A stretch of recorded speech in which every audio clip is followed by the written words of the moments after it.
할렐루야. 할렐루야. 아멘. 오늘도 참 좋은 주님의 날입니다. 매일매일이 주님께서 우리에게 주시는 선물, 하루하루가 참 좋은 하루하루이지만 특별히 주일날은요 더 좋은 날입니다. 이 하루를 온전히 구별하여서 주 앞에 나와 예배하고 또 성도들이 함께 사랑으로 교제하고 하나님께서 우리에게 주시는 그 영의 양식을, 하늘에서 주시는 그 생명을 충만히 공급받는 그러한 날이 바로 주일이지요. 이날 허락하신 주님께 감사드립니다. 우리 주변에 있는 분들에게 이렇게 인사합시다. 잘 오셨습니다.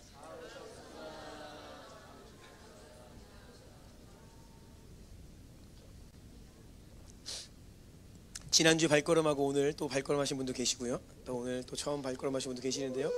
네, 주님의 사랑으로 환영하고 축복합니다. 네, 박수로 환영할까요? 네, 감사합니다. 우리 그 자리에서 일어나셔서 오늘 하나님께서 우리에게 주시는 말씀을 함께 큰 소리로 하나님 말씀을 선포하겠습니다. 히브리서 4장 1절로 16절입니다.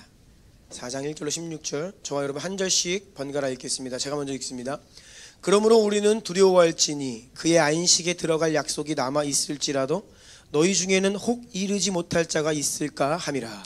그들과 같이 우리도 복음 전함을 받은 자이나 들은 바 그 말씀이 그들에게 유익하지 못한 것은 듣는 자가 믿음과 결부시키지 아니함이라. 이미 믿는 우리들은 저 안식에 들어가는도다. 그가 말씀하신 바와 같으니 내가 노하여 맹세한 바와 같이 그들이 내 안식에 들어오지 못하리라 하셨다 하였으나 세상을 창조할 때부터 그 일이 이루어졌느니라. 제7일에 관하여는 어딘가에 이렇게 일렀으되 하나님은 제7일에 그의 모든 일을 쉬셨다 하였으며 또 다시 거기에 그들이 내 안식에 들어오지 못하리라 하였으니 그러면 거기에 들어갈 자들이 남아있거니와 복음 전함을 먼저 받은 자들은 순종하지 아니함으로 말미암아 들어가지 못하였으므로 오랜 후에 다윗의 글에 다시 어느 날을 정하여 오늘이라고 미리 이같이 일렀으되 오늘 너희가 그의 음성을 듣거든 너희 마음을 완고하게 하지 말라 하였나니 만일 여호수아가 그들에게 안식을 주었더라면 그 후에 다른 날을 말씀하지 아니하셨으리라. 그런즉 안식할 때가 하나님의 백성에게 남아 있도다. 이미 그의 안식에 들어간 자는 하나님이 자기의 일을 쉬심과 같이 그도 자기의 일을 쉬느니라. 그러므로 우리가 저 안식에 들어가기를 힘쓸지니 이는 누구든지 저 순종하지 아니하는 본에 빠지지 않게 하려 함이라. 하나님의 말씀은 살아있고 활력이 있어 좌우에 날선 어떤 검보다도 예리하여 혼과 영과 및 관절과 골수를 찔러 쪼개기까지 하며 또 마음의 생각과 뜻을 판단하나니 지으신 것이 하나도 그 앞에 나타나지 않음이 없고 우리의 결산을 받으실 이의 눈 앞에 만물이 벌거벗은 것 같이 드러나느니라. 그러므로 우리에게 큰 대제사장이 계시니 승천하시니 곧 하나님의 아들 예수시라.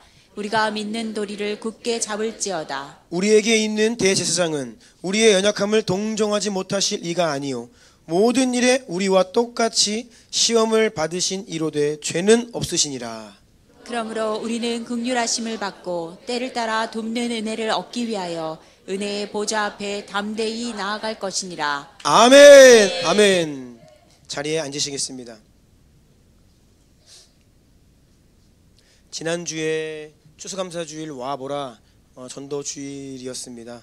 총 36분의 새로운 영혼들이 발걸음하셨는데요. 어른들이 28분, 또 아이들이 8명.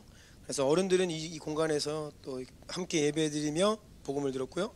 우리 아이들은요, 저기 뒤에 교회학교 부서실에서 우리 아이들이 직접 복음을 전하고 간증하고 또 그러한 시간을 가졌습니다. 하나님께서 선포된 말씀, 들은 말씀을 통해 계속해서 일하셔서 방문하신 36분의 모든 분들이 예수님을 믿고 구원에 이르도록 돌아오는 그날까지 여러분 포기하지 말고 기도하시고 하나님 감동 주시면 사랑을 전하시고 또 감동 주시면 초대하시고 그렇게 해서 이 모든 분들이 저희를 통하여 주님께서 구원의 은혜를 주실 줄로 믿습니다.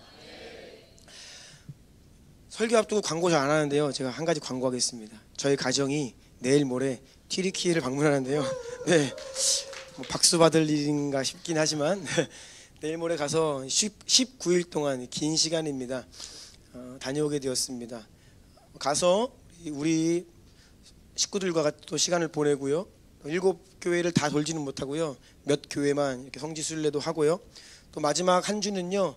POG 선교사님들이 전체가 다 이스탄불에서 모입니다. 선교사님들만 모이는 것이 아니라 호주에서도 또 리더십들이 오시고요. 또 많은 동역자들이 모여서 한 주간 같이 은혜를 나누고 또 하나님의 뜻을 구하고 우리에게 주신 그 부르심을 나누면서 그런 은혜로운 시간을 가질 예정이고요. 또 그 가운데 파송식이 있습니다. 어떤 파송식이냐? 우리 황종호 선교사님 가정을 저희 교회에서는 이미 파송했지만 POG 안에서는요. 사실 인턴 같은 개념이 있어요. 그래서 처음에 필드로 나가면요. 바로 정식 장기 선교사로 임명하지 않고요. 2년 이상을 지켜봅니다. 이들이 부르심이 확실한지 또 현지에 적응을 잘 하는지 또 선교사로서의 자질과 소명을 점검하는 시간들을 2년 정도 갖습니다. 그래서 2년이 지났기 때문에 이번에 공식적으로 장기 선교사로 파송하는 시간을 갖습니다. 총 3가정이 모로코로 1가정, 튀르키예로 2가정 이렇게 파송식이 이스탄불에서 있습니다. 그래서 이번에 제가 함께하게 되었고요. 모든 일정 기도로 함께해 주시고 가는 곳마다 은혜가 있고 아름다운 만남이 있고 또 하나님의 마음이 부어지는 시간이 될 수 있도록 여러분 기도로 함께해 주시기를 부탁드리겠습니다. 오늘은 영의 사람 9번째 시간입니다. 제목을 다 같이 한번 읽어볼까요? 시작! 열정의 사람이 되십시오. 그래야 게으름과 무기력을 이기고 승리합니다. 이러한 제목으로 하나님의 말씀을 전하겠습니다. 지난주에 오셨던 분들 중에 강소영 집사님의 남편 우리 도준이의 아버지 되시는 박세현 형제님이랑 제가 밥을 먹었습니다. 밥을 먹으면서 원래 과거에 저희 아주 친한 후배였거든요. 교회를 열심히 나오다가 지금 장기 방황 중이신데 대화하며 밥을 먹었는데 제가 이것저것 이제 질문을 했습니다. 그런데 그 중에 한 가지 긍정적인 답을 얻었습니다. 그것은 이 분석적이고 예리한 이 박세현 형제가 저에게 하는 말이 목사님 10가지 소제목을 미리 알려주고 한 거 참 잘한 것 같습니다. 그렇게 그래서 자기도 이렇게 먼저 얘기를 하고 하니까 좀 마음이 빨리 끝나기를 원하는 마음 때문에 그랬는지 모르지만 아무튼 10가지를 미리 얘기해 주니까 좋았다. 한 가지 칭찬 들었습니다. 그래서 왠지 오늘 설교 준비하는데 오늘도 번호를 달아야 될 것 같은 느낌을 받아서 제가 오늘도 소제목을 좀 이렇게 번호를 달아서 이야기하면서 말씀을 전하려고 합니다. 원래는 매주 이렇게 번호는 얘기하지 않죠. 그런데 제 설교 안에는 사실 다 있어요.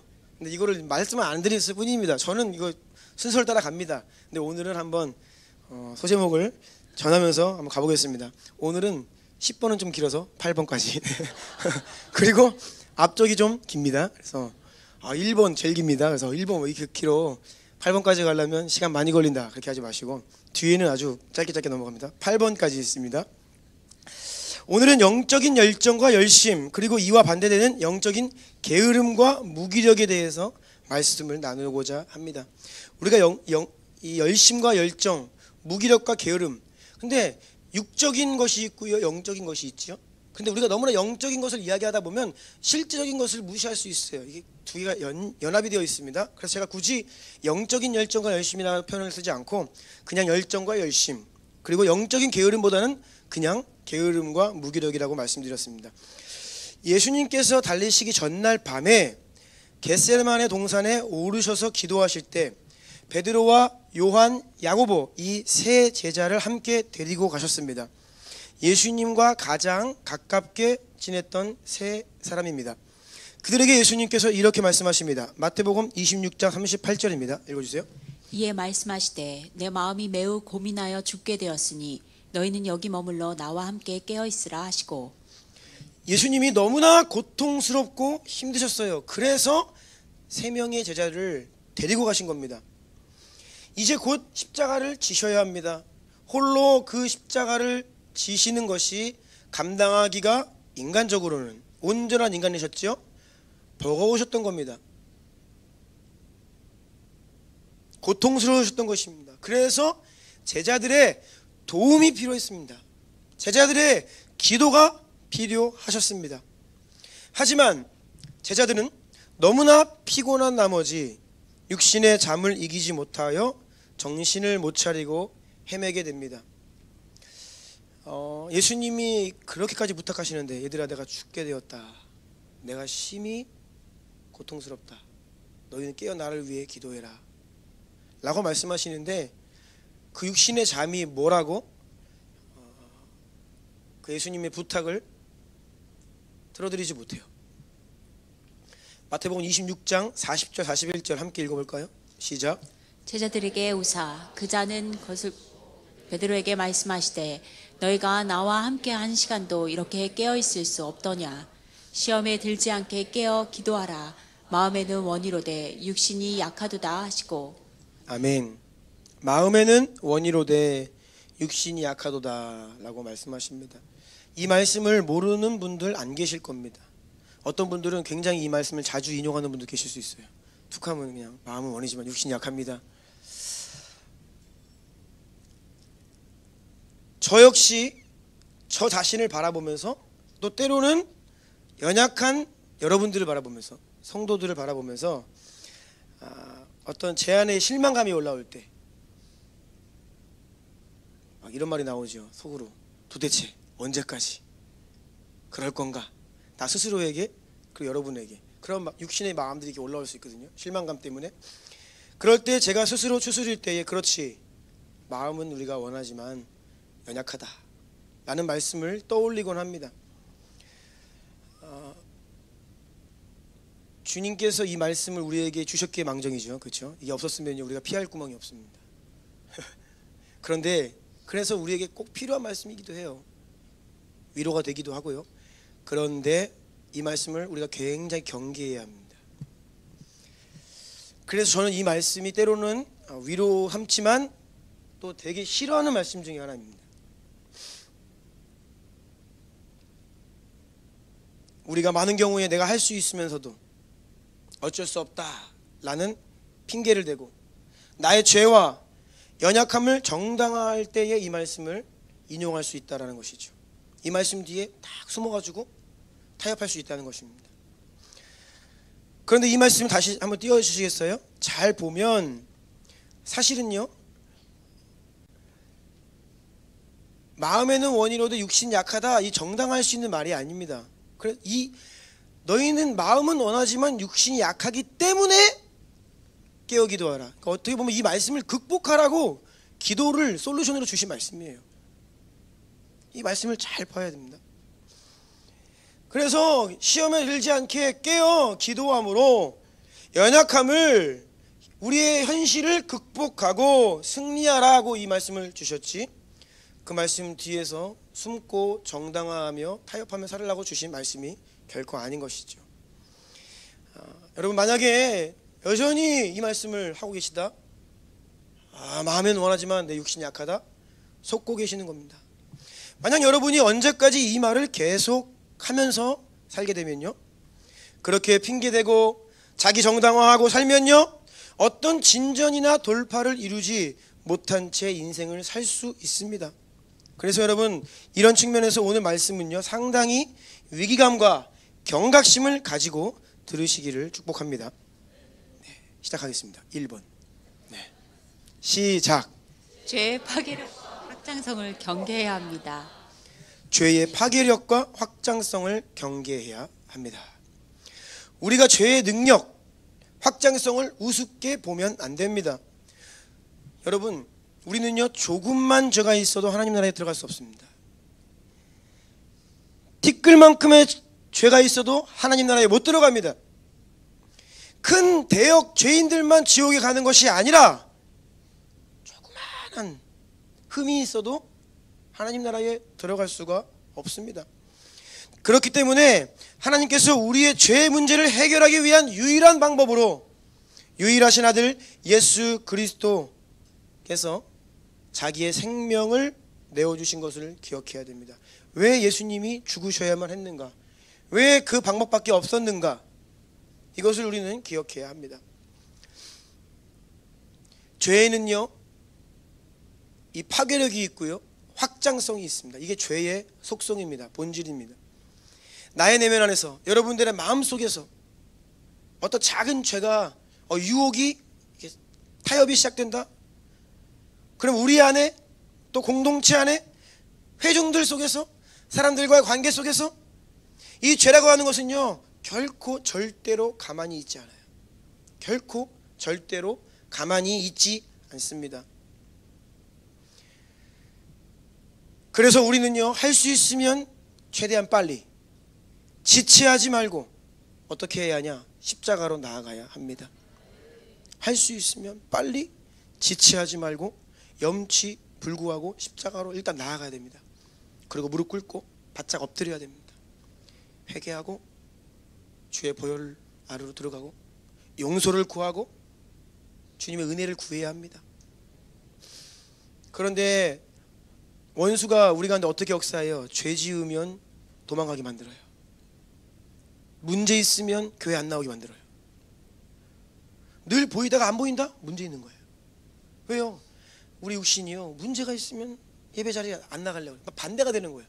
오히려 우리 안에 시작된 어떤 문제와 죄가 계속해서 우리를 파괴하도록, 확장되도록 원수가 우리를 속인다는 것이죠.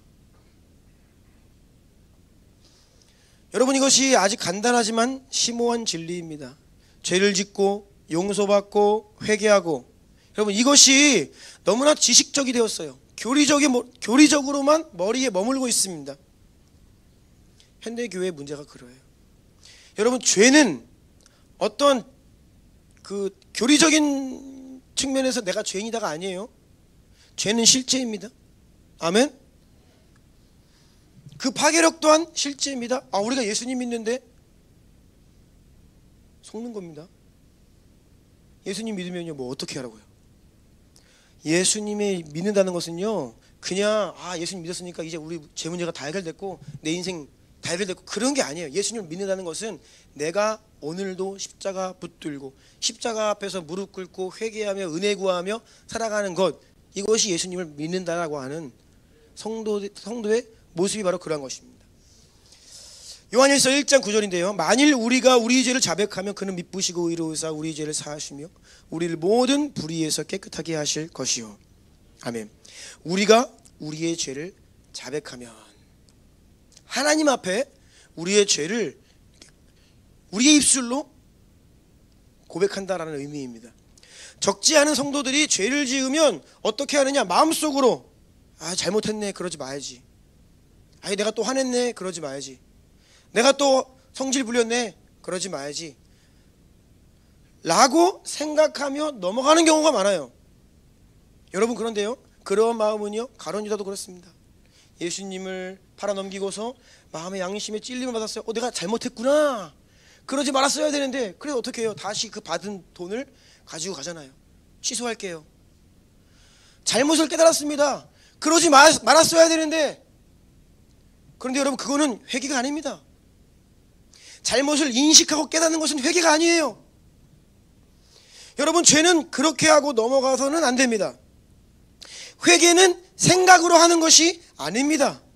실제적으로 나 자신을 죄로부터, 악한 생각으로부터, 잘못된 감정으로부터, 잘못 들어선 길로부터 돌아서는 것입니다. 십자가로 나아가서 무릎 꿇고 회개하는 거예요. 하나님, 제가 죄를 지었습니다. 제가 또 넘어졌습니다. 주님, 저를 불쌍히 여겨 주시옵소서. 예수의 보혈로 저를 덮어 주시옵소서. 저를 깨끗게 하여 주시옵소서. 다시 일어날 수 있는 믿음 주시옵소서. 다시 넘어지지 않도록 붙들어 주시옵소서. 여러분, 이렇게요, 명확하게 죄를 고백하셔야 됩니다. 회개는요, 명확하게 죄를 고백하셔야 돼요. 죄는 그 크기와 깊이와 정도를 더해가면서 영역을 확장시키려는 아주 강력한 방향성과 의도를 가지고 있습니다. 그러니 죄를 범한 하와가 어떻게 해요? 곧장 옆에 있는 남편을 그 죄로 끌어들입니다. 바로 확장이 됩니다. 옆에 있는 사람에게. 그리고 그 죄가 온 세상, 온 인류의 모든 시간과 역사 전체로 퍼져갔습니다. 어둠은요, 계속해서 모든 것을 잠식하고 집어삼키려 합니다.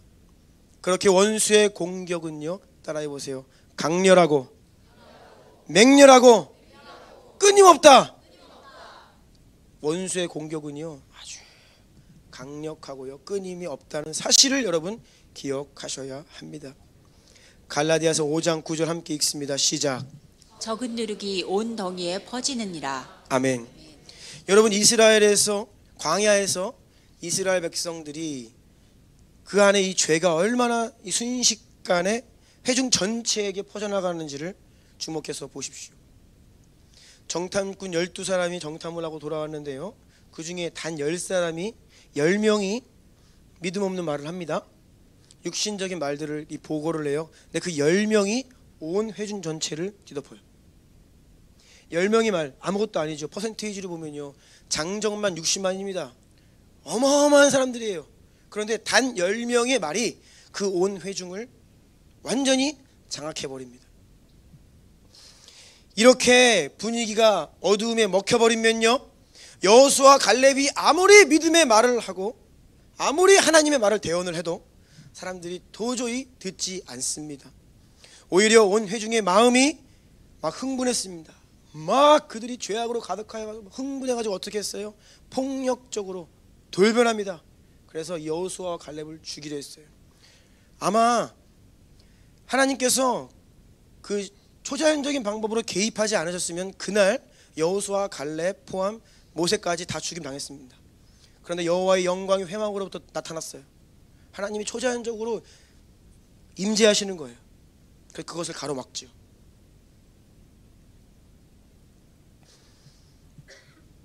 모압 왕 발락이 발람 선지자를 돈으로 매수합니다. 이스라엘을 저주하기를 원했어요. 그래서 이스라엘 백성을 무너뜨리는 방법을 막 생각하는 거예요. 어떻게 하면 이스라엘을 막을까, 이길까? 방법이 없는 거예요. 그래서 이 발람 거짓 선지자지요, 돈을 매수해서 저주를 하게 합니다. 어떠한 그런 점술, 그런 기대를 한 것 같아요. 그런데 하나님은 오히려 발람을 통해 이스라엘을 축복하십니다. 그리고 놀랍게도 이 거짓 선지자 입술을 통해서 이스라엘을 향하신 하나님의 마음과 뜻과 계획들, 약속들이 막 선포돼요. 그래서 결국 이 거짓 선지자 발람이 돈에 유혹을 받아서 많은 돈을 챙겨야 되는데 이게 막 자기 스스로가 안 나오는 거예요. 저주가, 축복만 나오는 거예요. 어떻게 합니까? 교묘한 방법을 택합니다. 이스라엘 사람 몇 명을 이렇게, 여러분 200만이 거하는 진영이니까 그 변두리에 얼마나 많은 사람들이 있겠어요? 그러니까 조용히 가가지고 이렇게 한두 사람 교묘하게 끌어들이는 거예요. 여기 우리 동네에 축제가 있으니까 옆 동네입니다. 바로 한번 와봐라. 가지요. 파티가 벌어졌다는 거예요. 맛있는 음식이 있다는 거예요. 와서 먹어봐라.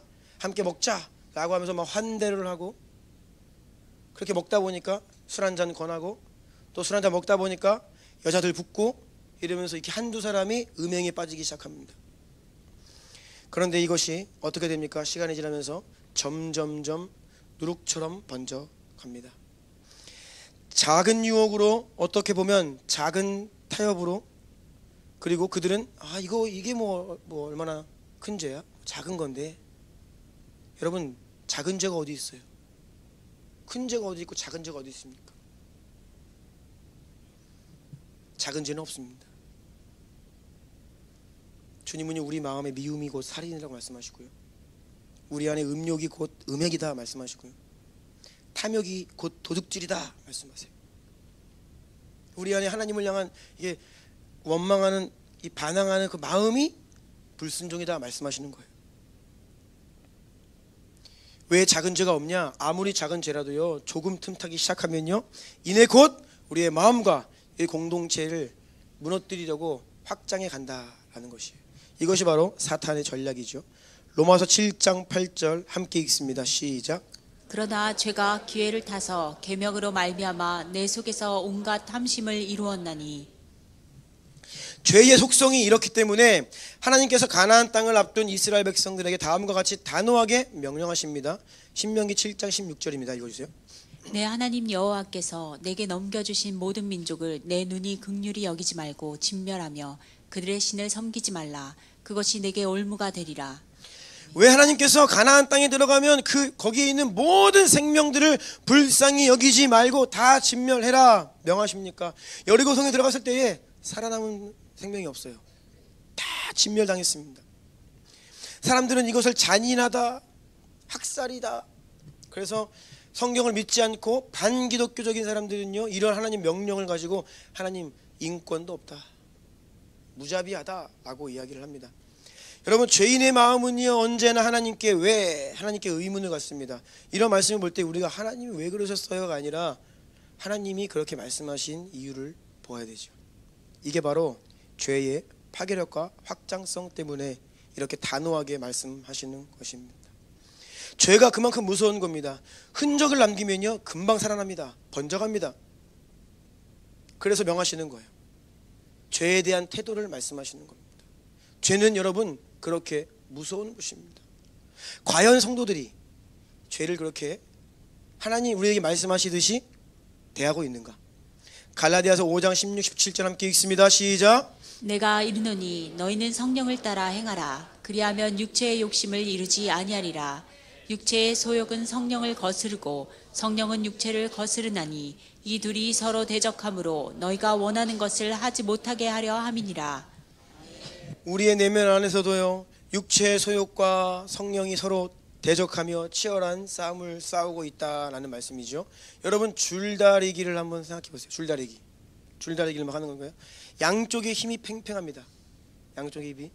그래서 처음에는요 어디로 갈지 예측 불가능합니다. 그런데 어느 순간 가면요 어느 한쪽에 이 힘이 약간 딸리게 돼 있어요.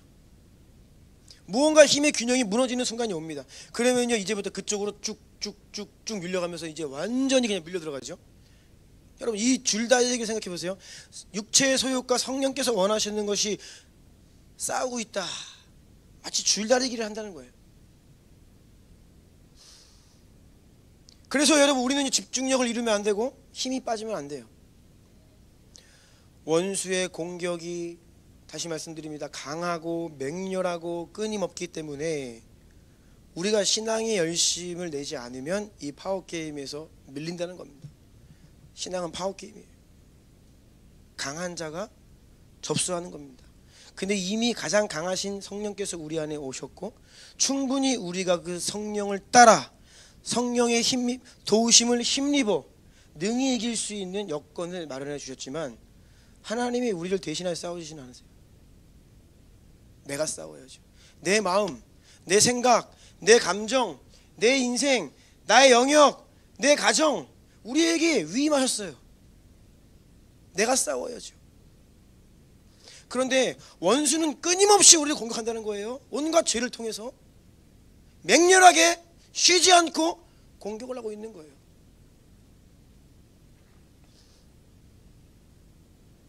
히브리서 12장 4절에 너희가 죄와 싸우되 아직 피 흘리기까지는 대항하지 아니하고 있다. 이게 무슨 말씀이죠? 죄와의 싸움은요, 성도들의 신앙생활은요, 사실 대충 적당히 해서는 결코 이길 수 없는 싸움입니다. 예수님께서 십자가에서 이미 승리하셨다, 이 말이 우리도 쉽게 승리할 수 있다, 그 말이 아닙니다. 예수님 십자가 승리가 쉽게 된 게 아니죠. 자기의 생명을 주셨어요. 그 승리가 우리의 승리가 되기 위해서는요, 자기를 부인하고 자기 십자가를 지고 따르는 쉽지 않은 싸움입니다. 하지만 그것을 가능케 하시죠. 아멘. 이미 승리를 우리에게 주신 겁니다. 근데 이게 쉽게 자동으로 되는 것은 아니에요. 피 흘리기까지 대항해라. 이것이 죄에 대한 우리의 태도가 어떠해야 하는지 성경의 기준입니다. 성경의 기준. 제가 왜 이렇게 반복해서 말씀드리냐, 1번이 제일 길다고 말씀드렸어요. 지금 계속 반복 중입니다. 왜 반복해서 말씀드리냐, 겁주려는 것이 아니에요. 타락한 본성을 가진 죄인인 우리, 내가 지금 죄인이에요. 내 안에 육체의 소욕이 있어요. 틈만 나면 나를 죄악의 자리로, 죄를 짓게 만들어요. 마음으로 범죄하게 하고, 눈으로 범죄하게 하고, 입술로 범죄하게 하고, 행동하게 하고. 내 옆에 살아가는 사람도 죄인이에요. 우리가 살아가는 이 세상이 너무나 죄로 가득한 타락한 세상입니다. 죄인이 죄인들과 함께 죄악된 세상에 살아가는데 하나님은 죄와 피 흘리기까지 대항하여 싸우라 말씀하시는데 성도들의 태도와 자세가 너무 안일하다는 거예요. 그러니까 지는 겁니다. 그래서 문제 가운데 사는 거예요. 그래서 고통 중에 사는 겁니다.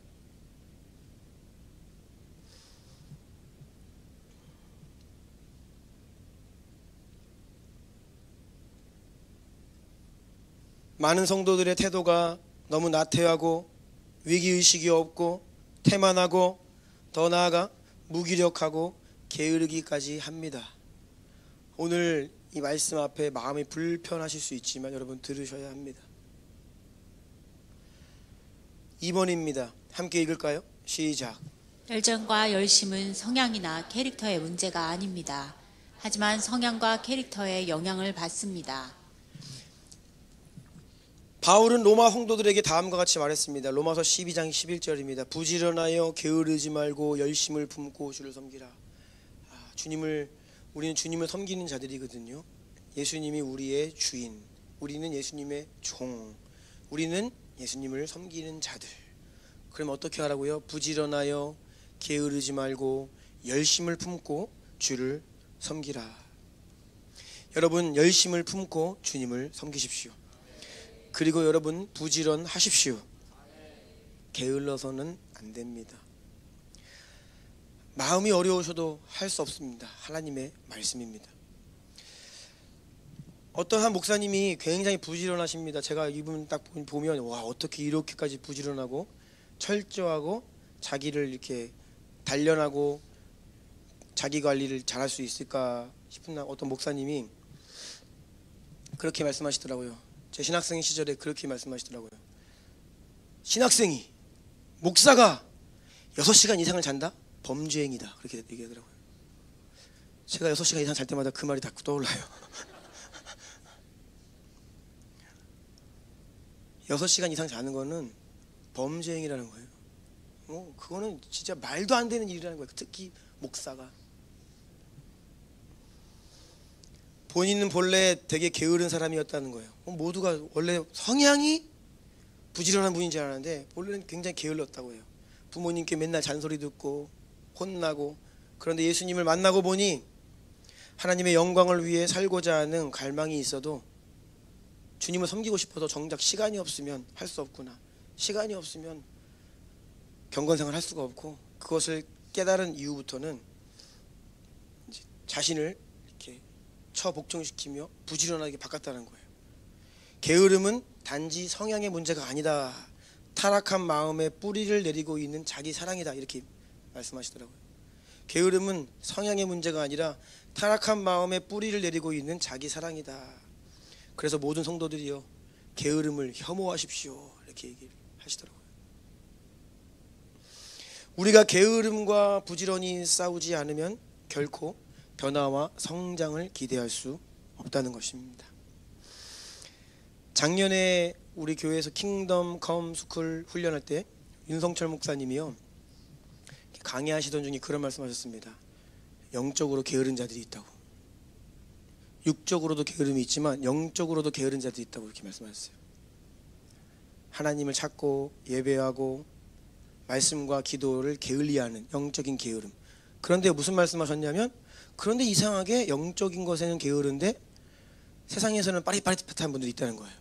막 안 늦고 열심히 돈 벌고 최선을 다해 일하고, 직장에서는 공부할 때는 아주 열심히 한대요. 그런데 영적인 일에는 게으르다. 이런 사람을 뭐라고 하냐? 그때 뭐라 말씀하셨냐면 영적인 불구다. 그런 말씀하시더라고요.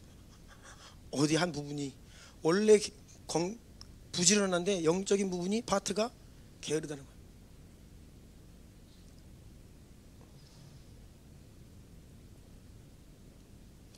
승리를 위해서는 열정과 열심이 반드시 필요합니다. 여러분 게으르면 안 됩니다. 아멘 소리가 작습니다. 네.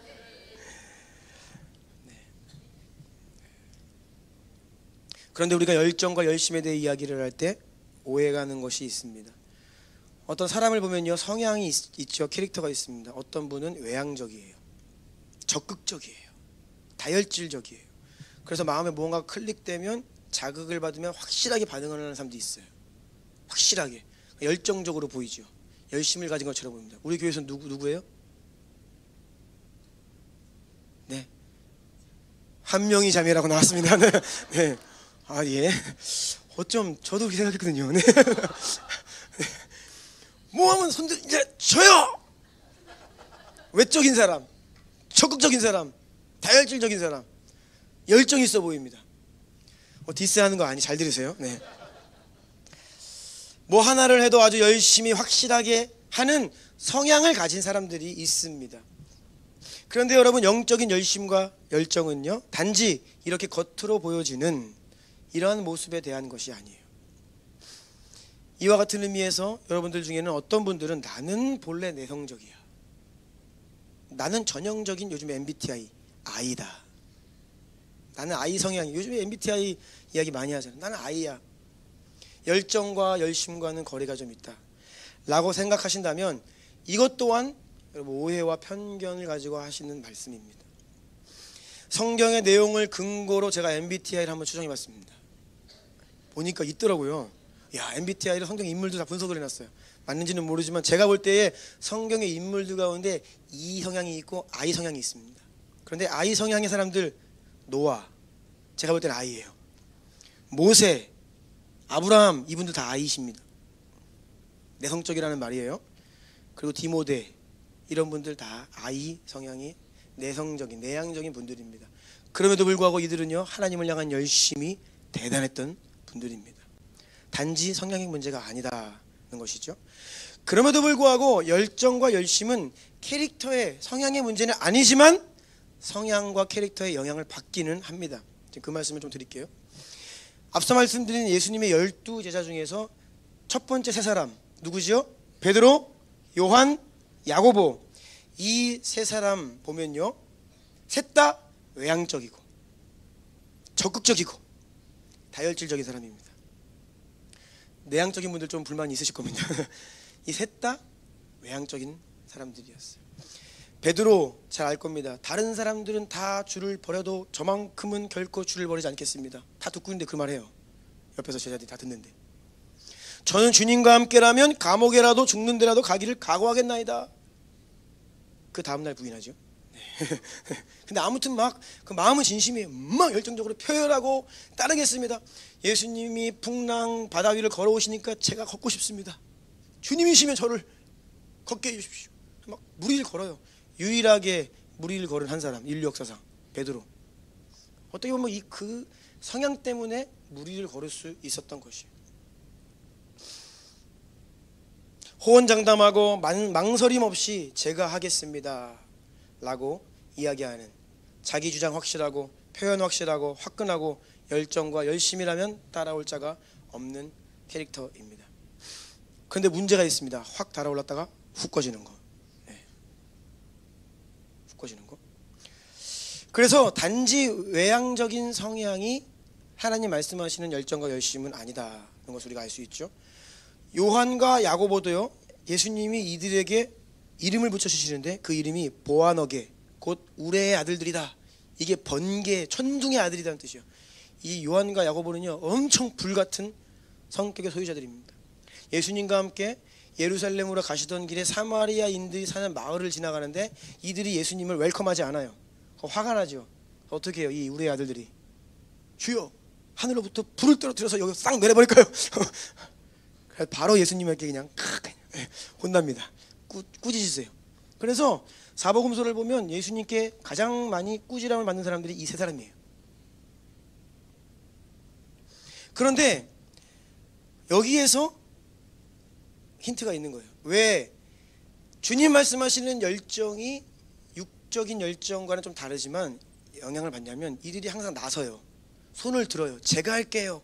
그러니까 기회를 얻는 거예요. 근데 깨지죠. 제일 많이 혼나요. 근데 아시다시피 많이 혼나면 많이 성장합니다.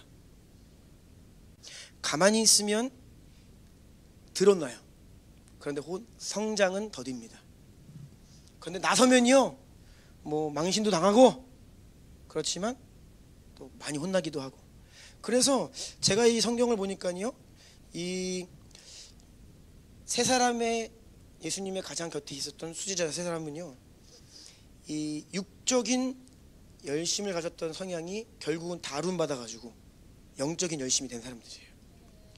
그들은 막 육적으로 열심히 있는 자들이었는데 이것이 다름을 받고 연단을 받아서 결국 주님 원하시는 열심의 자리로 들어간 사람들이라고 할 수 있겠습니다. 이러한 측면에서 나는 내향적이다 라고 하시는 분들은 영적인 일에 있어서만큼은 조금 자신의 성향을 부인하실 필요가 있습니다. 네. 하나님 나라에 있어서는요, 내성적인 성격을 조금 부인하셔야 될 필요가 있다라는 말씀입니다. 마태복음 11장 12절 보니 세례 요한의 때부터 지금까지 천국은 침노를 당하냐니 침노하는 자는 빼앗느니라. 네. 바로 이 부분에서 외향적인 성향을 가진 사람들이 메리트가 있다는 거예요. 메리트가 있다는 거예요.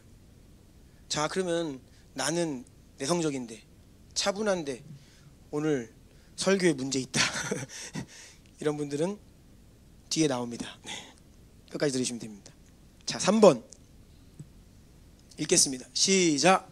열심을 내야 하는 이유는 하나님께서 우리에게 열심이 있으시기 때문입니다. 아멘. 우리가 왜 열정과 열심을 가져야 하느냐, 이것은 다시 말씀드리지만 성향 문제가 아닙니다. 캐릭터 아닙니다.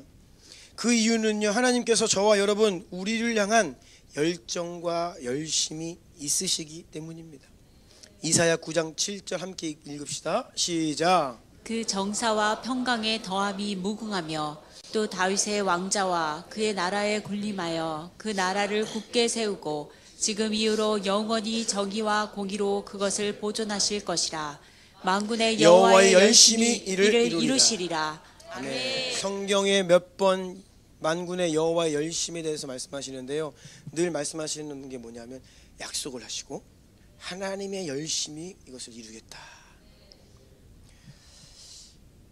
하나님의 열심으로 우리 가운데 일하시기 때문에 우리 또한 열심을 내어야 하나님과 발맞추어 갈 수 있어요. 하나님과 발맞추어 갈 수 있어요. 제 아내가 가끔 저에게 이렇게 아내인데도 아재 개그 비슷하게 해요. 제가 이렇게 반응을 잘 안 하면 아유, 이게 뭐가 돼야 하지. 그래서 이제 토라지곤 해요. 이게 무언가 이렇게 할 때 같이 해줘야 되는데 그게 같이 가거든요. 같이 가요. 이게 하나님은 막 열심으로 우리를 약속하시고 우리에게 막 우리를 이끌으시는데 우리가 열정이 없고 열심이 없다? 이게 되겠어요? 성경 전체에 흐르는 하나님께서 일하시는 패턴이 무엇이냐? 그것은요, 언제나 하나님이 우리에게 무엇을 명령하시기 이전에 하나님이 그러하세요. 하나님은 하나님 안에 없는 것을 우리에게 요구하지 않으세요. 하나님에게 먼저 있는 것을 우리에게 보여주시고 경험시키시고 알리신 이후에 너희도 그러해라. 이게 하나님이 일하시는 패턴이에요. 그래서 하나님의 사랑을 경험하지 않으면요, 우리가 사랑을 못해요. 예수님의 용서를 받지 못하면 용서를 못하는 거예요. 이게 바로 그 원리입니다.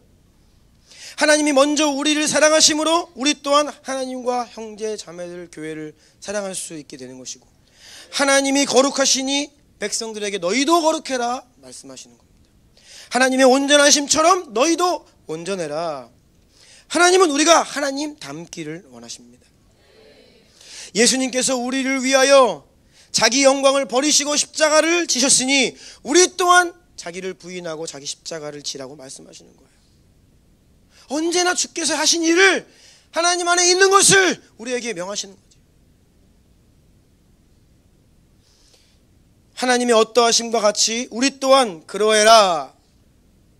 이것이 바로 그리스도의 장성한 분량에 이르기까지 자라가야 하는, 예수님을 닮아가야 하는 저와 여러분 모든 성도들의 부르심입니다. 예수님을 닮아간다는 것은요, 하나님 안에 있는 것을 우리도 하는 거예요. 하나님께서 이 땅의 회복을 위해 열정이 있으십니다. 하나님께서 이 땅의 교회와 성도들에 대한 열심이 있으십니다. 하나님은요, 저와 여러분을 향해 열정을 가지고 계십니다. 그 열정과 그 열심으로 아들을 십자가에 죽기까지 내어주셨고, 예수님은 동일한 그 열정과 그 열심과 사랑으로 아버지께 순종하심으로 십자가 위에까지 오르셨습니다. 바울은 다음과 같이 말합니다. 고린도후서 11장 2절. 내가 하나님의 열심으로 너희를 위하여 열심을 내노니 내가 너희를 정결한 처녀로 한 남편인 그리스도께 드리려고 중매함이로다. 아멘. 사도 바울은요, 내가 하나님의 열심으로 너희를 위하여 열심을 낸다. 이게 그냥 인간적인 열정이 아니에요. 하나님의 열심으로 열심을 낸다 라고 이야기합니다. 하나님이 열심히 있으시기 때문에 나도 그러한 열심을 갖겠다. 이게 바로 믿음이고 순종입니다. 성령께서 교회들에게 다음과 같이 말씀하십니다. 요한계시록 3장 19절 함께 읽습니다. 시작. 물은 내가 사랑하는 자를 책망하여 징계하노니 그러므로 내가 열심을 내라 회개하라. 아멘. 열심이 없으면 하나님께서 책망하세요. 징계하시면서 열심을 내라는 거예요. 회개도 열심을 내어 회개해야 합니다. 이것이 우리를 향하신 하나님의 뜻인 줄로 믿습니다. 자, 여기에서 한 가지 여러분 제가 질문할 텐데요. 마음속으로 대답해 보십시오. 하나님은 MBTI로 E 성향이세요? I 성향이세요?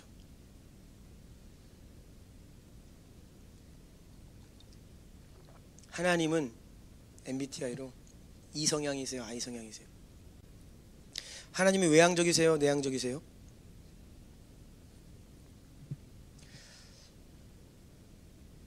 둘 다 있습니다. 하나님의 열심이라고 하는 것은요, 이 두 가지가 다 있어요. 그 열심이라고 하는 말 안에. 이사야서에 보면요, 하나님은 진실로 숨어 계시는 하나님이시다 이렇게 돼 있어요. 하나님이 숨어 계시대. 이거 보면 내향적이신가? 하나님은요, 아버지와 같은 모습도 있지만 어머니와 같은 성향도 있으세요. 아버지처럼 막 우리를 이렇게 훈련하시고 단련하시는 성향도 있으시지만 그 사랑으로 우리를 따스하게 감싸 안으시는 어머니 같은 성향도 있으시죠. 하나님의 열심은 어떤 성격, 캐릭터 문제가 아니라는 거예요. 모든 성향 안에 여러분이 내가 외향적이다 내향적이다 상관없습니다. 그 안에 하나님께서 열심을 심어 주셨어요. 그런데 서로가 보완돼야 돼요. 자, 4번으로 넘어갑니다. 읽습니다. 시작. 주님은 우리가 열정의 사람이 되기를 원하십니다. 아멘. 오늘 본문 12절 말씀 큰 소리로 읽고 아멘합니다. 시작.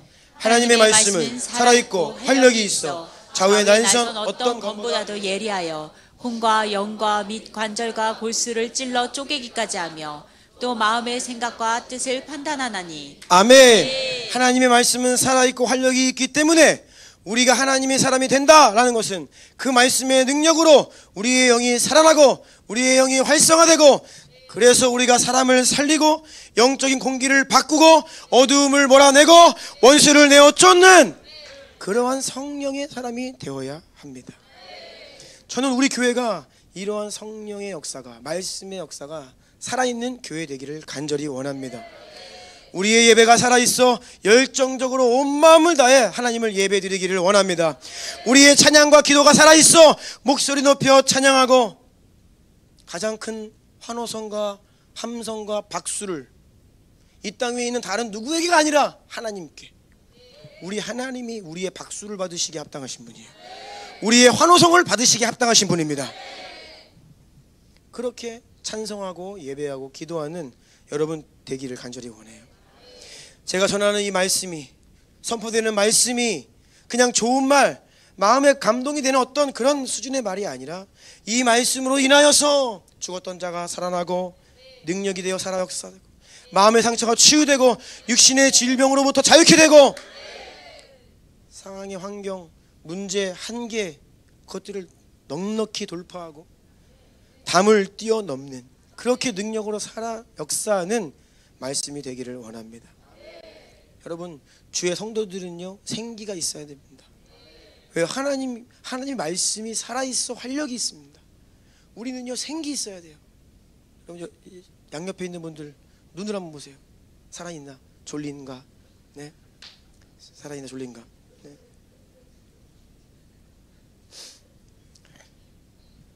여러분의 눈이 반짝반짝 빛나야 돼요. 반짝반짝. 막 주님으로 인하여서 막 내 안에 하나님의 그 생명의 역사가 있는데요, 반짝반짝 빛나야 돼요. 막 예배 드릴 때 막 졸리면 안 돼. 반짝반짝 반짝반짝. 그래서 눈빛만 봐도 뭔가 다르다. 우리는 빛의 자녀입니다. 밝게 환하게 빛나기를 축복합니다. 5번 읽습니다. 시작. 열심이란 순종으로 반응하는 것으로 영적인 게으름과 무기력의 반대말입니다. 아멘. 오늘 본문 2절입니다. 그들과 같이 우리도 복음 전함을 받은 자들이나 들은 바 그 말씀이 그들에게 유익하지 못한 것은 듣는 자가 믿음과 결부시키지 아니함이라. 자, 말씀을 듣습니다. 복음을 듣습니다. 그런데 듣는 자가 믿음과 결부시킨다. 이 부분, 들은 말씀을, 선포된 말씀을 믿음과 결부시키는 이 부분에 열심이 필요합니다. 영적인 게으름은 듣기만 하는 걸 말해요. 듣기는 하지만 반응하지 않는 것입니다. 변화를 싫어하는 거예요. 잘하고 있는데 자꾸 뭘 자꾸 뭐 하라 그래 라고 하시는 분들은 여기 안 계시죠? 네. 나 열심히 하고 있는데. 입으로는 아멘 하는지 모르지만 듣기만 하여 자기를 속이는 것과 같습니다. 야고보서 1장 22절 함께 읽습니다. 시작. 너희는 말씀을 행하는 자가 되고 듣기만 하여 자신을 속이는 자가 되지 말라. 아멘. 듣는 말씀을 믿음과 결부시킨다는 것은 듣고 행하는 것, 듣고 순종하는 것을 의미합니다. 따라서 듣기만 하는 영적인 게으름은 곧 불순종입니다. 그리고 이것은요, 완고함과 깊은 커넥션이 있습니다. 완고함. 듣지만 믿음과 결부시키지 않는 것, 듣기만 하여 행하지 않아 자신을 속이는 것, 영적인 게으름, 불순종, 더 나아가 완고함, 이게 다 연합이 되어 있어요. 오늘 보면 6절 7절입니다. 그러면 거기에 들어갈 자들이 남아있거니와 복음 전함을 먼저 받은 자들은 순종하지 아니함으로 말미암아 들어가지 못하였으므로 오랜 후에 다윗의 글에 다시 어느 날을 정하여 오늘이라고 미리 이같이 일렀으되 오늘 너희가 그의 음성을 듣거든 너희 마음을 완고하게 하지 말라 하였나니. 아멘. 하나님께서 말씀하시는데 반응이 없고 변화가 없는 것, 요지부동, 이것을 완고함이라고 이야기해요. 불순종, 완고함 같이 말씀하시거든요. 우리가 하나님께 예배를 드리는데 참 이 변하는 것이 쉽지 않죠. 그런데 변하지 않고 신앙생활을 오래 하면요, 종교인이 됩니다. 형식적이 됩니다. 불순종과 완고함과 게으름, 같은 맥락에 있는 비슷한 상태다. 여기에서 더 나아가서요, 영적인 무기력이라는 것은 비슷해요. 문제 해결을 위한 믿음과 결단을 거부하는 태도예요. 무슨 말씀을 해도, 하나님이 어떠한 말을 주셔도 해봤는데 안 돼. 왜 웃으세요? 그러세요? 우리 동원이가 웃어요. 내가 그런데 마치 그런. 네. 그래요? 네. 네. 무슨 말을 해도 웃는 동원이. 네. 축복합니다. 네. 네. 여러분 저기 웃음이 필요하면 동원이한테 가세요. 네. 얼마나 웃어주는지. 제가 무슨 말을 하면 웃을 준비를 하고 있어요. 네. 그렇죠? 네. 어떤 말을 해도, 인사를 해도 웃어요. 안녕? 네. 네. 감사해요. 축복합니다. 그러니까 완고함의 또 다른 모습이 무기력이에요. 바뀌지 않는 거예요. 체념하고 있는 거예요. 그냥 이렇게 그냥 살겠다는 거예요. 이런 것들이 바로 변화와 성장이 없는 정체되어 있는 신앙생활에 대한 반복해서 말씀하시는 하나님 말씀입니다. 그래서 그렇게 살다 보면요, 마음이 굳어집니다. 그런데 여러분, 이러한 영적인 게으름과 무기력은요, 결국 후퇴하는 길입니다. 후퇴하는 길. 현상유지라고 하는 교묘한 속임에 속지 마셔야 된다 말씀드렸죠. 현상유지 없어요. 내 믿음이 정체되어 있다, 사실은 후퇴하고 있는 겁니다. 이전에 있던 믿음도 다 빼앗기고 있는 거예요. 우리는요, 나아가든지 뒤로 물러서든지, 믿음이 성장하든지 믿음이 쇠퇴하고 있든지 둘 중에 하나입니다. 만약에 현상유지가 있다라고 한다면 아까 말씀드린 줄다리기의 이미지를 생각해 보세요. 이게 현상유지가 되려면 어떻게 해야 돼요? 힘껏 싸우고 있어야 돼요. 현상 유지는요, 전쟁을 벌이는데 이게 우리나라 이 6.25 전쟁 보면요, 3년을 이렇게 남과 북이 참 이렇게 서로를 죽이고 피 흘리고 얼마나 싸웠습니까? 3년을 싸웠습니다. 한국 전쟁. 그런데 앞에 1년은요 쫙 밀리다가 또 쫙 치고 올라갔다가 또 1사후퇴 또 밀렸다가 하다가요, 절반 이상 2년 가까이는요 어떻게 했냐, 이 38선 북이 38 또 그 부근에서 거의 2년을 싸웠어요. 근데 얼마나 많은 분들이 목숨을 잃었는지 모릅니다. 치열하게 피 흘리기까지 싸우니까 유지했던 거예요. 내가 지금 신앙생활을 내려놓고 열정과 열심 다 빼앗기고 사는데 난 유지하고 있다? 아니에요. 사람의 마음이 무섭습니다.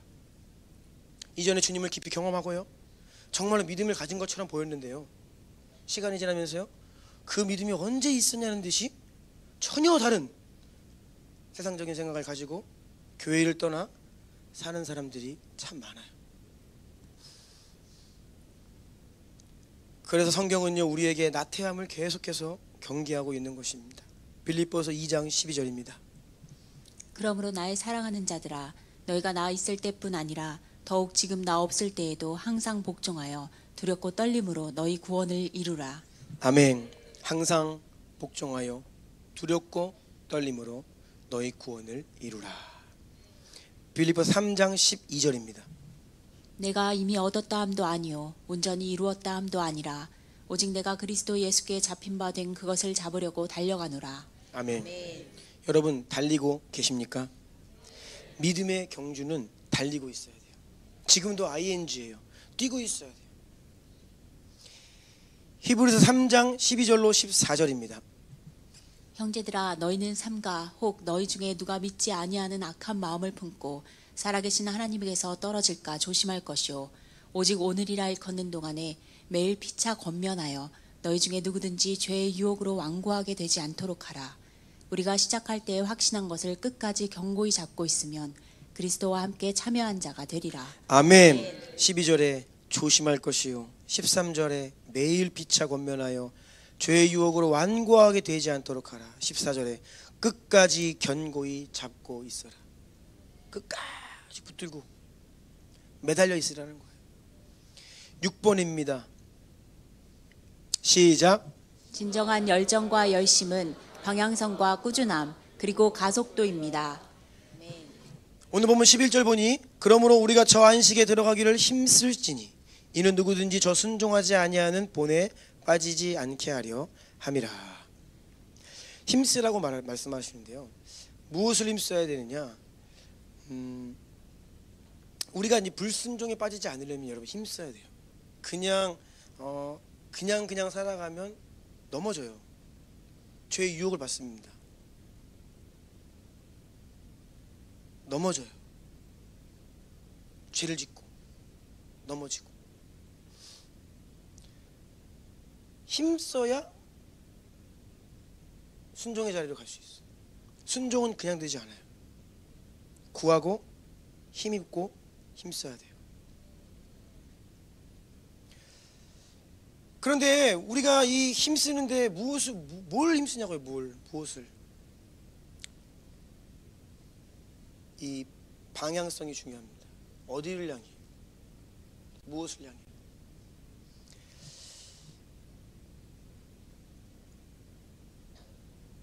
제가 어린 시절 초등학교 때 이렇게 운동회를 하면요, 이렇게 라인을 그어요. 라인을 이렇게 흰색 선 이렇게 긋잖아요, 그렇죠?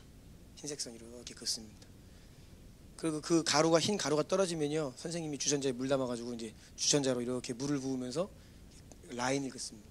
그런데 라인을 똑바로 그으려면 몇 가지 조건이 필요합니다. 첫 번째, 어디로 가느냐 명확히 보고 있어야 돼요. 아, 저기까지, 여기서부터 저기까지 선을 그어야 되는구나. 계속 저길 봐야 돼요. 여기 보면요, 딴 데로 갑니다. 저길 봐야 돼요. 그리고 어떻게 해야 되냐, 속도를 내야 됩니다. 천천히 가면요, 비뚤비뚤. 그래서 딱 방향을 보고요, 속도를 내서 쫙 거야지 이게 선이 싹 생겨요. 자전거를 탈 때에도요 마찬가지입니다. 막 처음 탈 때 막 무서워가지고 땅 보고 막 이러면요 그냥 넘어지죠. 내가 어디로 가는지 좀 시선을 멀리 봐야 되고요. 그리고 페달을, 무서워도 페달을 밟아야 균형을 잡을 수 있어요. 무섭다고 페달을 밟지 않으면 넘어지게 돼 있죠. 마치 이러한 원리라고 할 수 있어요. 빌립보 3장 14절에 표대를 향하여 그리스도 예수 안에서 하나님이 위에서 부르신 부름의 상을 위하여 달려간다 라고 했습니다. 그러니까 열심을 내는데 어디를 향해 가냐는 거예요. 따라하십시오. 하나님의 나라. 하나님의 나라. 아멘. 우리는 하나님의 백성으로 이 땅에서 부름받아서 하나님의 나라를 위해 세상에 파송받은 자들이에요. 그리고 그 완전한 하나님의 나라가 이 땅에 오는 것을 고대하는 자들입니다. 어디를 바라봐야 되냐? 하나님의 나라. 선교의 완성을 통해 임하실 하나님의 나라. 그 표대를 향하여서 부지런히 달려가야 되죠. 때로는 지칩니다. 그래서 이 페달을 이렇게 밟지 않으면요, 속도가 줄어들고요, 곁길로 셀 수 있고요, 넘어질 수 있어요. 히브리서 12장 12절 13절 같이 읽을게요. 시작. 그러므로 피곤한 손과 연약한 무릎을 일으켜 세우고 너희 발을 위하여 곧은 길을 만들어 저는 다리로 하여금 어그러지지 않고 고침을 받게 하라. 아멘. 우리가 힘든 것을 아세요. 피곤할 것을 아십니다. 지치는 것을 아세요. 그래서 넘어질까봐, 주저앉을까봐, 그 믿음의 경주를 중간에 포기할까봐 하나님은 우리에게 계속해서 말씀하시는 거예요. 12장 3절입니다. 너희가 피곤하여 낙심하지 않기 위하여 죄인들이 이같이 자기에게 거역한 일을 참으신 일을 생각하라. 피곤하여 낙심하지 않기 위하여 예수 그리스도를 생각해라. 예수님을 끊임없이 바라보지 않으면 우리는 피곤합니다. 넘어집니다. 그래서요, 이번 한 주간 안식을 좀 하려고 합니다. 피곤하여 낙심하지 않기 위하여 예수님을 바라보실 수 있도록 한 주간에 좀 안식을 좀 하려고 하는데요. 오늘 아침에 안식 주간이라고 했더니 한 성도님께서 안 된다 그러시더라고요. 안 되는데, 나 기도하러 와야 되는데. 그래서 제가 볼 겁니다. 매일 오시는지. 네, 제가 볼 겁니다. 교회에 저기 본당에 CCTV 보이시죠? 잘 안 들어가는데 제가 한번 터키 가서 보겠습니다. 네, 분명히 안 되는데 안식 주간 그러셨어요. 제가 보겠습니다. 네, 그런데 우리가 피곤하죠? 낙심 올 수 있습니다. 그런데 다시 예수님 바라보아야 합니다. 지혜롭게 육신도 챙기고 체력도 챙기시고, 금요일 날 너무 김장을 밤늦게까지, 밤 12시까지 김장을 했어요. 그래서 좀 쉬어야겠다라는 생각이 들었고요. 이번 기회에 하나님께서 주신 이 시간에 그냥 쉬면 회복이 덜 됩니다. 주님 안에서 안식을 하셔야 됩니다. 그래서 안식 주간이라고 그냥 말씀 기도 다 그냥 문 내리고 안 하면 안 됩니다. 꼭 나오셔서 성전에서 잘 지키시고 주님 바라보시고 피곤하여 낙심치 않기 위하여 예수님 바라보시는 한 주 되시기 축복합니다. 7번입니다. 거의 다 왔습니다. 시작. 간절함과 사모함으로 게으름과 무기력을 이기십시오. 아멘. 네. 여러분, 우리가 간절함과 사모함이 있어야 돼요. 사모하는 마음이 있어야 돼요. 그런데 하나님이 우리에게 그러세요. 우리 하나님이 우리를 바라보시면서 너무나 애타세요. 간절하세요. 그리고 하나님은 우리를 정말로 사모하십니다. 야고보서 4장 5절 보니까요, 너희는 하나님이 우리 속에 거하게 하신 성령이 시기하기까지 사모한다 하신 말씀을 헛된 줄로 생각하느냐. 이 말씀을 조금 오해 없이 이해하셔야 되는데, 하나님은 질투하시는 하나님이세요. 우리를 너무나 사랑하셔서, 우리를 너무나 사모하셔서, 저와 여러분 우리가 시선을 다른 것을 향하면 하나님은 질투하십니다. 민수기 25장 11절 함께 읽을까요? 시작. 제사장 아론의 손자 엘르아살의 아들 비느하스가 내 질투심으로 질투하여 이스라엘 자손 중에서 내 노를 돌이켜서 내 질투심으로 그들을 소멸하지 않게 하였도다. 아멘. 아까 말씀드렸던 이 발람 선지자의 꾀를 통하여 이스라엘 백성들이 음행이 퍼지고, 그래서 하나님께서 그것을 징벌하셔서 연병이 막 전염병이 돕니다. 수많은 사람들이 죽임을 당하는 가운데, 그런 하나님의 징계가 있는 와중에 한 이스라엘 한 남성이 그 이방 여인을 데리고 들어와서 자기 장막으로 들어가 음행을 저질러요. 그냥 완전히 양심에 화인을 맞은 거죠. 그래서 비느하스가 창을 가지고 들어가서 처결을 합니다. 그때 하나님 하신 말씀이에요. 비느하스가 내 질투심으로 질투했다. 하나님 마음 안에 있는 내 백성이 다른 것을 바라보는 것을 하나님 참으실 수가 없어요. 하나님 그만큼 우리를 사랑하신다는 거예요.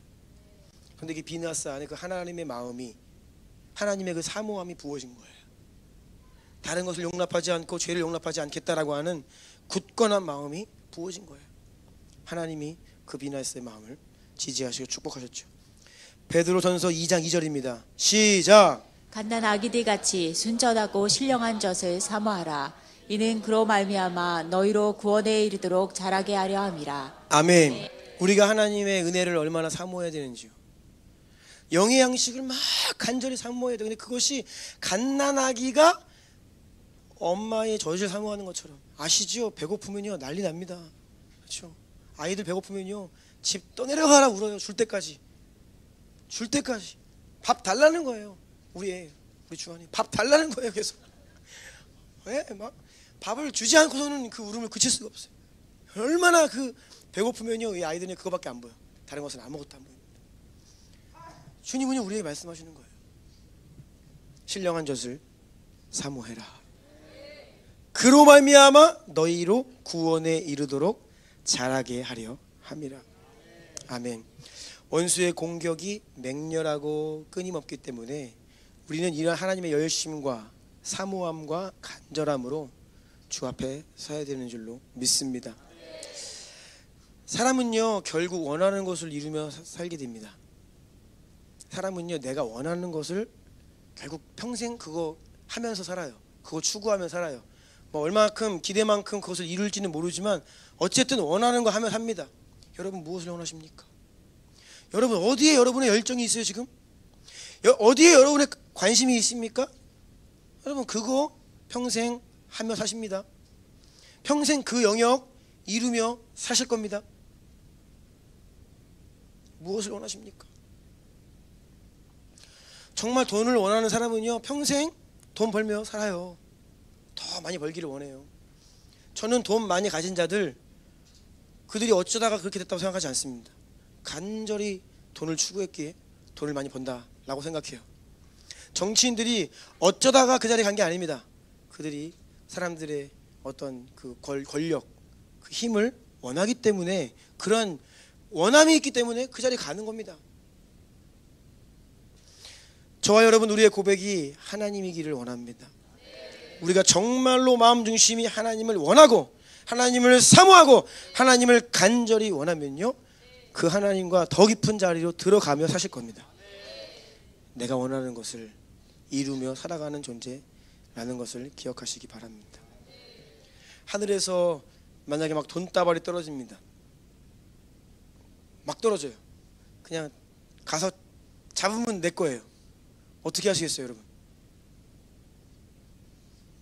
뭐 난리 날 겁니다 진짜. 뭐 형제고 자매고 뭐 자식이고 할 거 없어요.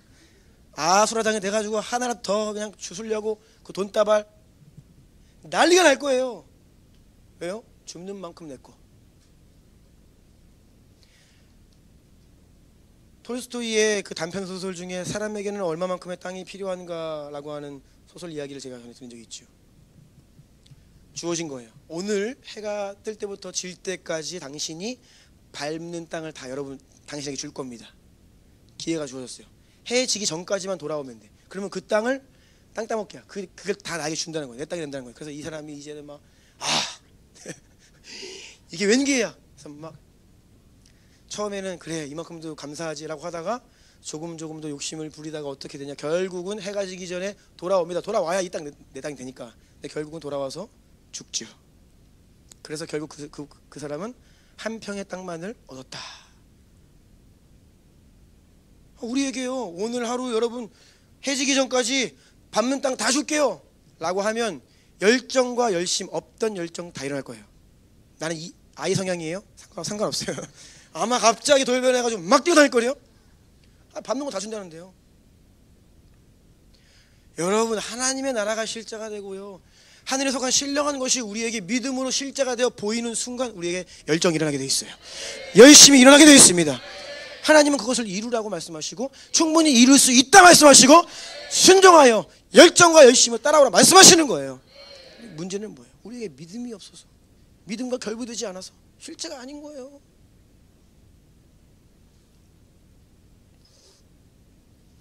베드로전서 1장 13절 함께 읽습니다. 시작.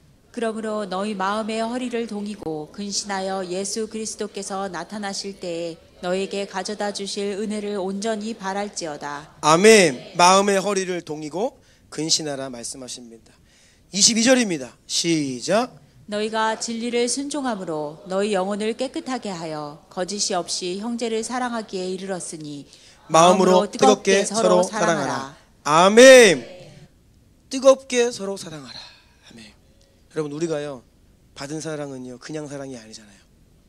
성도들의 사랑이요 뜨겁게 서로 사랑해야 됩니다. 마지막 때에 계속해서 세상은요 사랑이 식어갑니다. 사랑이 계속 식어가요. 제가 이사 온 지가 1년이 다 돼가는데 옆집 아저씨 얼굴도 몰라요. 아주머니는 조금 알 것 같아요 이제. 네, 아저씨 얼굴도 몰라. 사랑이 뭐야 얼굴도 몰라요. 더 심해질 겁니다. 더. 어제 이 어린이집에서 일하시는 분과 교제를 했는데 그 교실에 CCTV가 2대예요. 선생님의 이거를 감시해야 되는 거예요. 얼마나 마음이 힘드시겠어요. 최선을 다해서 사랑으로 섬긴다고 하시는데 막 CCTV가 감시하고 뭐 좀 문제 있으면 이제 막 힘든 세상이 오고 있는 거예요. 어려운 세상이 오고 있는 거예요. 조금만 잘못하고 뭐 좀 요즘에는 어떻게 해요? 뭐 도와주지 말라 그러잖아요. 문제 있으면 괜히 도와줬다가 나중에 가가지고 또 대래 막 내가 어떻게 했느니 저랬느니 막 이런 세상이 되어버렸잖아요. 사랑이 식어갑니다. 그런데요 주의 몸된 교회 안에는요 뜨거운 사랑이 있을 것입니다. 그냥 사랑이 아니라 뜨거운 사랑이 있을 것입니다.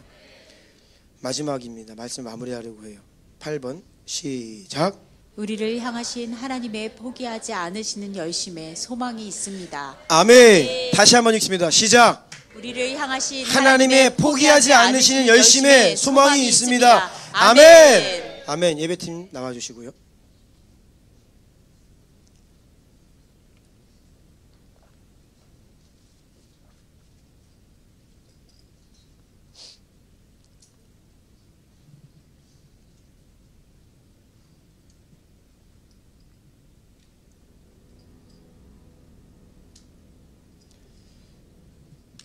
우리는 연약하고 우린 나태하고 우리는 게으르고 우리는 무기력하지만 그럼에도 우리에게 소망이 있는 것은 저와 여러분 또 이 교회를 향한 하나님의 열심에 포기가 없으시다는 거예요.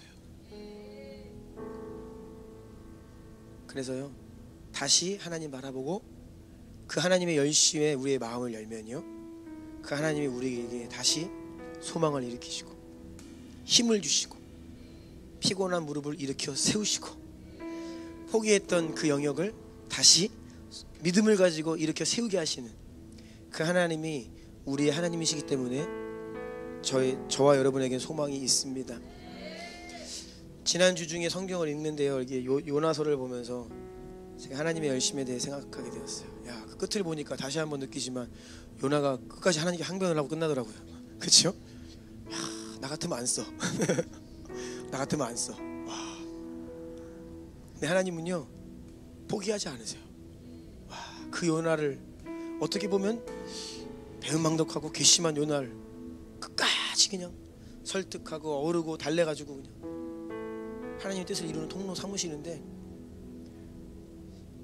전에는 좀 요나가 왜 그럴까? 이분이 왜 그러시지? 좀 괘씸해 보이기도 하고 그랬는데요 거기에서 하나님의 그 열심이 느껴졌어요. 그렇지. 그럼에도 불구하고 하나님의 열심이 우리를 향해 계시구나. 모세가 40년 광야에서 유리방황하면서 나는 안 된다고 그냥 보낼 만한 자를 보내세요. 그런데 하나님이 모세를 포기하지 않으시는 거예요. 계속 모세야 봐라. 지팡이를 들어라. 품속에 손을 넣어봐라. 내가 또 사람 붙여줄게. 하나님이 끝까지 포기하지 않으시고 결국은 모세를 변화시키셔서 사용하시더라고요. 저는요, 믿는 것은 하나님이 이 땅에 교회를 향한 그 하나님 마음이 바로 그와 같다고 믿습니다. 하나님은 모든 약속을 성취하시고 선교의 완성을 이루시고 이 땅에 다시 오시기 위한 방법으로 그 길을 예비하고 그 길을 준비하고 약속을 성취하는 방법과 통로로 교회를 택하셨어요. 아멘. 그러니까 하나님은요, 교회를 절대 포기하지 않으십니다. 여기에 소망이 있는 거예요. 교회의 현실, 우리의 연약함, 그것을 보지 마시고요, 그거는요 땅 쳐다보고 있는 거예요. 그러면 넘어져요. 볏대를 향하여 하나님 나라 바라보면서 우리와 함께 하시고 우리에게 약속하시고 나를 포기하지 않으시는 그 하나님 힘입어서 우리가 다시 일어나야 됩니다. 하나님은 이 부흥이라고 하는 방법을 통해 마지막 때의 일들을 하실 건데요, 반드시 그 일을 하세요. 그러면 누구에게, 어떤 사람을 통해, 어떤 공동체를 통해? 단순해요. 저요. 주님, 저요. 그 약속을 믿는 저요. 저를 사용해 주세요. 우리를 사용해 주세요. 제가 여기 있나이다. 그러면 하나님 포기하지 않고 은혜 주셔서 사용하십니다. 이러한 하나님의 포기하지 않는 열심에 소망이 있는 거예요. 우리 한번 기도하기를 원하는데요, 두 눈을 감아볼까요? 여러분의 인생에 어떤 영역이 있어요? 여러분을 자꾸 무너뜨리고 자포자기하게 만드는, 무기력하게 만드는 그것이 성향의 문제입니까? 어떤 가정 안에 오래 묵은 문제입니까? 아니면 어떤 육신의 연약함입니까?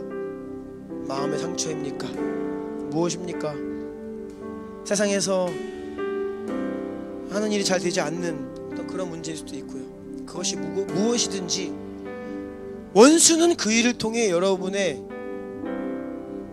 그 힘을 빼려고 하고 포기하게 만들려고 하지만 하나님은 그 일을 통해 다시 하나님 의지하여 일어나게 하시는 거예요. 주님을 바라보기를 원합니다. 그리고 나 연약함과 피 흘리기까지 싸울 수 있는 힘을, 도움을 구하시기 바랍니다. 죄와 세상과 피 흘리기까지 싸워 이길 수 있는 그 능력을, 그 권세를 구하기를 원합니다. 선포되는 말씀 가운데 여러분에게 주시는 그 한 가지 말씀, 하이라이트 하시는 그 부분들 붙들고 오늘 주의 이름 3번 부르고 간절히 기도하며 나가기를 원합니다. 주여!